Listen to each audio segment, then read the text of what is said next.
checking out the Sportsline Podcast on CHCH. I'm Bubba O'Neill. If you're familiar or unfamiliar, you know that we love speaking to and uncovering amazing sports stories from Southern Ontario, and in particular, the Golden Horseshoe. And folks, there are many athletes, officials, coaches, and in today's case, a broadcaster from Brampton.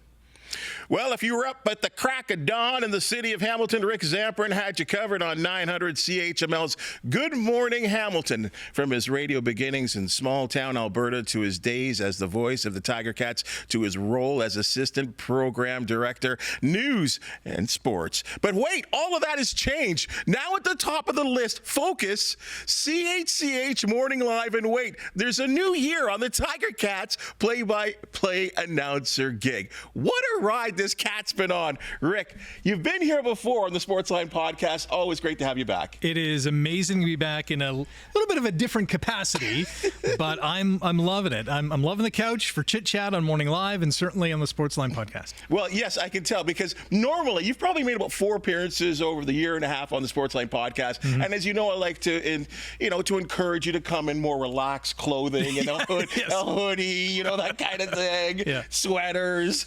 You're looking slick with the nice socks, shoes. Yeah. Wait, you're a bigwig now. This is the Zamperin collection. Listen, shout out to Natalie Sexton and Diane at Tip Top Tailors at Burlington Mall. Phenomenal job of making me look presentable on television for all the viewers. Well, Natalie, we love her very much, and she's been on the Ticats broadcast, of course, a regular guest on Morning Live. I guess I have to ask you here. First of all, don't want to bury the lead. The lead being CHCH Morning Live anchor, and you've spent many years, as I said, nearly 3 decades in Hamilton radio. Now you're on television. Yes. How does this feel?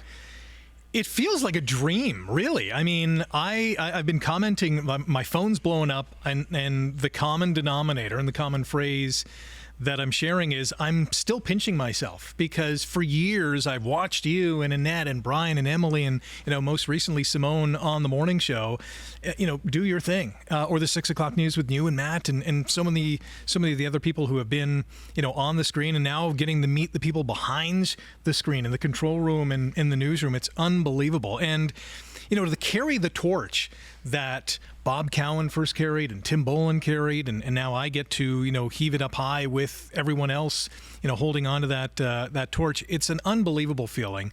I consider myself, this is like the Lou Gehrig speech of 1939, the luckiest man on the face of the earth, because, when CHML closed last summer, I thought to myself, looking at the broadcast landscape, I thought, I don't know if there's going to be another opportunity that's going to be a good fit for me, that's going to be in Hamilton. I don't want to go down the highway or to any other community, because this is where I've met so many amazing people, have great community connections, volunteering on several boards, helping people raise money for initiatives, whatever the case is. And so I wanted to do something in this city. And so when you texted me several weeks ago to say, hey, this is an opportunity that, you'd be excellent for, I thought about it for a nanosecond and thought, yeah, absolutely. What was the process like? You and I sat down days after the closure of CHML. Yeah. And if anyone wants to check out that episode, that was real deep. I mean, and you were going through some amazing feelings. Yeah.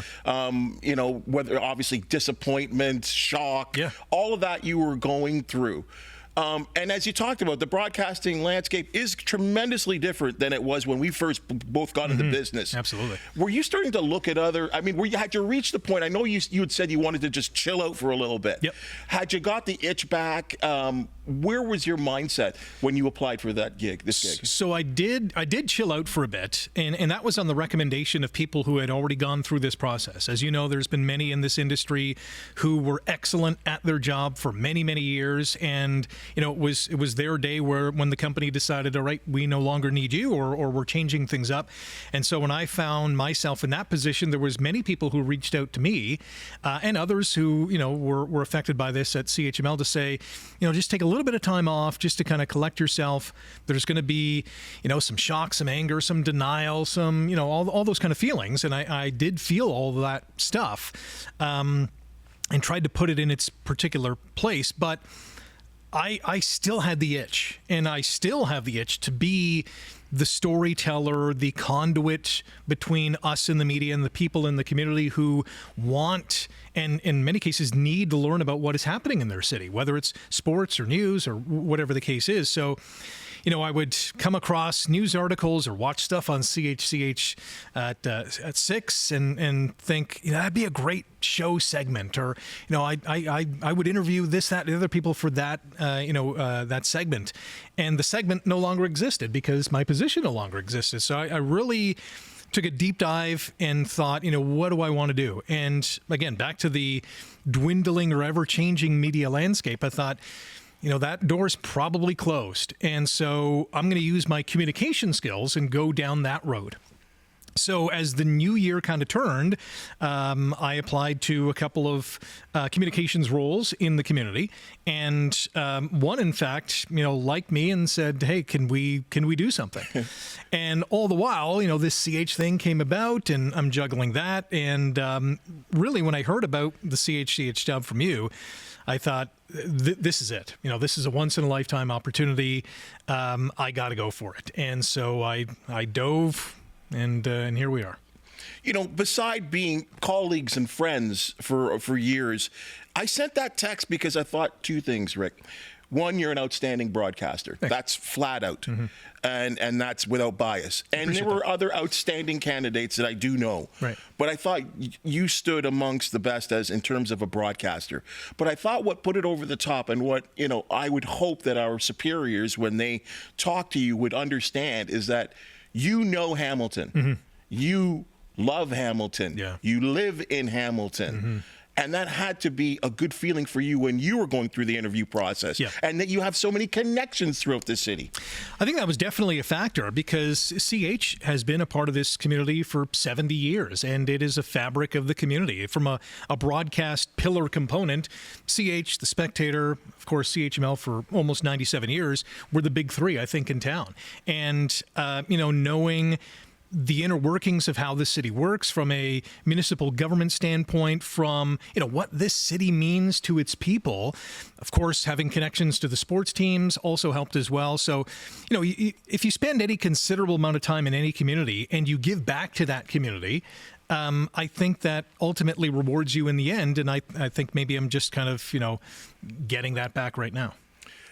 Now, life changes. You've had some time to sleep in. A little bit, yes. 8 months. 8 months of sleeping in after all those years, as I said, of waking up early in the morning. Yeah. The difference being you've got to wake up early again. Yes. And unlike the radio gig where you go in your booth and you got your track pants on, you got to start looking slick again. Yes. I mean, how's that feeling? So I'll say this. I think there was maybe 2 times in my broadcast career, radio-wise. I've been in the industry for 30 years. 99.9% of it radio, 0.1% podcasting. There was 2 instances in which I went to work with track pants. It was during COVID. We were trying to implement a more relaxed feel in the office that was down to like 7 people. And so I introduced Fat Pants Fridays. And so for 2 Fridays, I wore track pants. And it didn't really catch on, but otherwise it was a nice shirt and some nice pants, right? But now it's at another level. And I'm happy it is because I'm very comfortable in this. I think I look good. Mm-hmm. And, if you look good, you feel good. Mm-hmm. That's a great part. But back to the early mornings. So, yes. So for 8 months, I'm waking up at 8:30, 8 o'clock. And then it's kind of funny. I think I'm just naturally a morning person. So at the onset, I think maybe my mind was clearer in thinking, I'm just going to chill out. So I would wake up after 8 consistently. And then as I thought about what was next, I found myself waking up at 7:45 and 7:30 and 7:15. And before I know it, it's like 6:45, 6:30. I'm thinking, what is going on? And I don't know, maybe I was subconsciously preparing myself for that 2:30 a.m. alarm clock. And I'm perfectly fine with that because when that alarm hits, I'm ready to go. Like, I'm jumping out of bed. I'm excited for the day. What's going to happen news-wise, or what's happening in the world of sports, what happened last night in sports. And I'm so thrilled to be able to tell that tale to the audience. Again, you've spent many years in a control room. That looks familiar. I was going to say, this is probably looks familiar. Talking on the radio. Yeah. Now there's a camera involved, and you're very comfortable here in this setting, and I think you and I know each other, but we're just having a common conversation. Right. But within a structure of a show, is that going to be a big change for you? Yeah, and no. I mean, at its essence, we're still telling stories. I think I'm more cognizant of having my glasses up so they don't slide, so they're not creating a glare. You know, the posture has to be a little bit better. Knowing that I'm presenting a visual to the audience, I think that's the first thing, obviously, that they're going to notice. But if they're busy in the kitchen or getting the kids ready for school, what comes out of my mouth, I think, is equally important because this is the information that we are delivering. So certainly there's an adjustment period to, thinking, even when writing a story, thinking visually as opposed to in a radio sense, the thought was, what kind of ear candy do I have? What kind of audio is going to enhance this story? And now it's what kind of visuals can we add to the story to make it come to life or make it come to life in a different sense. So that I'm now making that adjustment, but the foundation is there. It's writing, it's expressing a thought or a fact to the audience, and that really is not going to change. Simone Gavros, Brian Wood, Amelie Vukovic, who's just a firecracker. And then you get the wonderful Annette Hom, a favorite of mine. And she's going to be your co-anchor. That's got to be so much fun. And you guys know each other from the past. It's so funny. I've known Annette for about 24 years, really, in my early days at CHML. And she had been here at CH for a little while longer. Not to say that she's old. She is, very capable of telling stories in a very amazing way. But we would cover, we called it Cop Shop. We would go to Hamilton Police Central Headquarters every morning for 9:30, and every morning, Monday to Friday. The communications officer at that time for Hamilton Police, there's been Maggie McKittrick and Gary Ostafy, Carol Pacey, the list goes on and on. So we would listen to the officer and then kind of dissect, which stories were most impactful or most interesting to the audience. And so we would interview the communications officer at that time afterwards and then be on our merry way.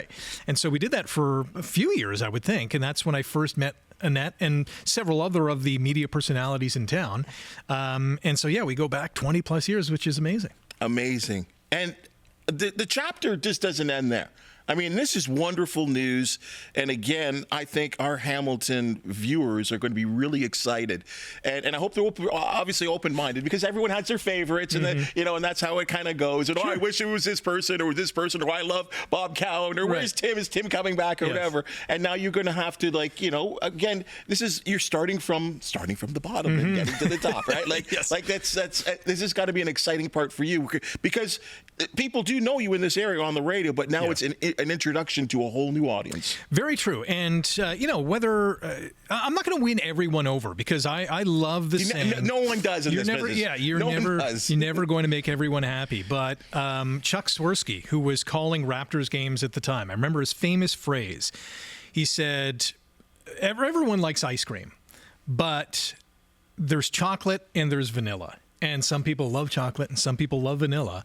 And you're never going to make everyone love the same thing. So I'm just going to be my authentic self. That's what I've always kind of done, and try to be as excited as I can when stories need that kind of enthusiasm, but serious as well when, those stories that, mainly are not very good news, I have to give it that attention that it deserves as well. So I'll plead for a little bit of patience off the top because there's going to be, I'm sure, some hiccups here and there, but you know what? We're going to have fun. We're going to tell some amazing stories and hopefully make that connection with the audience.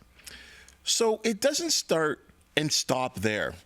But the amazing story continues, folks. There's more to this.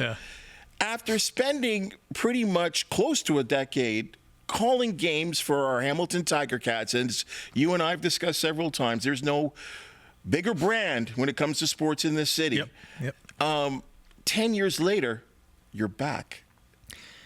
I'm pinching myself. I should play the lottery this week. I really should, because The Hamilton Tiger Cats gave me a call and said, would you be interested in joining the Ticats audio network? And listen, I called games from 2007 to 2014 for CHML, and I had the time of my life. I mean, that's what I wanted to do since I was 8, 9, 10 years old. Watching Bob Cole on Hockey Night in Canada, I thought, I want to do that.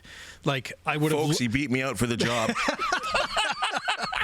I would have loved to be the player, but I knew the odds were astronomical. I also knew the odds to be the next Bob Cole were also just as astronomical. I mean, there's really a handful of jobs in the National Hockey League. But as I went to Fanshawe College and kind of understood how the business worked, I still had that goal in mind, but I always thought, am I ever going to get there? Like, is the big break going to happen? So back in 2007, Scott Mitchell at the time was the president of the Ticats, and now I know he's part owner, said, hey, we'd love to have you on board. And I jumped at the chance because I desperately wanted to do it and had a great time with Coach Sal, worked a couple of months with Ron Lancaster, calling the games and having a great time. So when, the Ticats called me again a few weeks ago to said, would you be interested in joining the Ticats audio network? Again, it was a nanosecond that I thought absolutely, because for me there was no greater high than to be in the broadcast booth knowing a live sporting event was going to take place in front of you and not knowing what was going to happen from play to play. And that is for me, such an adrenaline rush. And I get to relive it again in about a month, basically, when the Ticats kick off their preseason. There is nothing like live sports. Mm-hmm. And as we always love our controlled environment here in the studio, when you're calling a game or you're part of a live sporting event, the unpredictability, the crowd, the roar of the crowd, the fumbles, turnovers, who knows what could happen, a bad call. I mean, we all react to that, and you have the responsibility of translating that to the listener or the viewer, or whatever you're doing as a play-by-play announcer. And I thought you did an outstanding job back then, and I know there's going to be a lot of Tiger Cat fans that are very eager to hear your voice calling the games again. And to be honest too, I hate saying this, I feel like this is going to be a good year. I kind of do. Yes, I think it is too. I mean, you look at what they've done on the offensive side of the ball last year, and they were more than productive. They were one of the best offenses in the league. I think they averaged more points than any other team. The defense, as the season progressed, got better. And in the offseason, we've seen some of the additions that this team has made, whether it's Reggie Stubblefield bolstering the D-line, even through the draft and addressing key needs of D-line and linebacker, improving the secondary, having a stabilizing force with the coaching staff. Special teams, I think there's another level it can get to. So all signs are pointing up. Two things have to happen. Number one, they have to stay healthy, because for any team to get to the summit of the Canadian Football League, you can't lose your starting quarterback, knock on wood, for any considerable amount of time, right? Or, a couple of star receivers, or having a litany of injuries on defense. So they got to stay healthy. There's going to be injuries, but hopefully they're few and far between. Number two, I think it's meeting expectations, because every team going into the season says they want to win the Grey Cup. And I think this, even though they missed the playoffs last year, I think the second half of the season proved that this team is more than capable of competing with the elite of the CFL. So I'm really excited, not to make any predictions that they're going to go all the way, but I think they have the ingredients to do so, and that's great. I think one of the fun parts for me is that I get to work with you. Yes, yeah, absolutely. Once again, as I've been asked back to be the pregame and I guess part of the postgame and halftime show as well too. So you and I get to work together with the Tiger Cats, which is something I think I know I've really looked forward to. I always thought during those days when you were calling games, I'm like, it's unfortunate I never got to work with Rick, and now we get to do that here, and then we get to do that on game day, which is going to be so fun. That's awesome. I know that you also have a huge passion. This is a fan base passion for yourself. Look at you smiling. Look at you. I know what you're getting. I know you. I know what you're getting at. Look at you. Like you're. I mean, normally when you blush red, but you're blushing blue. Blushing through the makeup now? Yeah, you're blushing blue. Like this Maple Leafs. Yes. All right. Everyone knows what happened. Go. Have your fun. Listen. I'll say a couple things. Number one, it's nice that they are off to the second round again because, in the last decade, or even more than that, I mean, this team has underperformed so many times. And maybe underperformed is not the word. Maybe choked could be, some of the adjectives that we use too, because they were up until last night, 1-13 in series clinching games. And so finally, and there were some moments, in Game 6 against the Sens, I thought, this is just not going to go their way. But they got the job done, and I'm ecstatic. I'm also fearful that they're playing Florida in round 2 because the defending champion Panthers are a juggernaut. Nasty, physical, talented. They play a 200-foot game, everyone. They have an all-world goalie in Sergei Bobrovsky. So I'm not super confident going into round 2, but I think ultimately the Leafs were the better team in this first round. But kudos to Michael Andlauer and Steve Stais and Travis Green and the Senators. These guys are coming. They have a lot of young talent. They have some veteran leadership as well. And if they can add a few pieces, that's going to be a dangerous team in the years to come. Is it not crazy that the guy who scored the winning goal wears number 67? Yes. Is it also not crazy that William Nylander was almost a scratch by accident? Yes. Because they had his brother Alex in the starting lineup. And it was one of the officials who said, hey, Maple Leafs, are you sure Alex is starting and not William? Yes. And so they changed it, and he ends up scoring 2 goals. On the official score sheet, they actually had his old number, too, 29, not his number. I don't know how you make that error, but I'm glad it was fixed because that would have been the worst clerical error in Stanley Cup playoff history. Yeah, kind of like someone in the CFL drafting a dead person. Yes, that too. Well, hey, on to the second round. As you said, Florida, they're a juggernaut. I feel like they were playing possum the last 10 games of the year and resting everyone, putting guys on LTIR. Because, what they did to Tampa, especially when Tampa, waxed them a couple times at the end of the year, too, was actually very, very impressive. So both teams will be well rested getting into this. Do you have a prediction? I'm a realist, so I'll say Leafs in 4. No, I'm kidding. I think the Panthers win this. I think it goes 6 games, maybe 7. But Florida's too tough. They're too deep. They're fast. They're physical again. I know the Leafs have home ice. I'd love to see Toronto win and go to the conference final. I think it would just be bonkers in Toronto and in Leafs Nation from coast to coast to coast. But I just think Florida's the better team. The Leafs might be, honestly, the hungrier team, but I just think Florida's just too good. Quick wrap of the Canadian teams. Montreal, good showing. Yeah, absolutely. I knew they would give Washington a run for their money because, Washington, especially the second half of the season, they were so enthralled with the chase, right? Ovechkin chasing Gretzky. Montreal's always been a plucky team, a pesky team. They got some good young talent too as well. And in a couple of years, that's a team that I'd be wary of as well. Edmonton, my gosh, when you have the 2 best players in the world in McDavid and Draisaitl, you can outscore your mistakes, and those mistakes being Stuart Skinner. Calvin Pickard has been good enough. Isn't that something?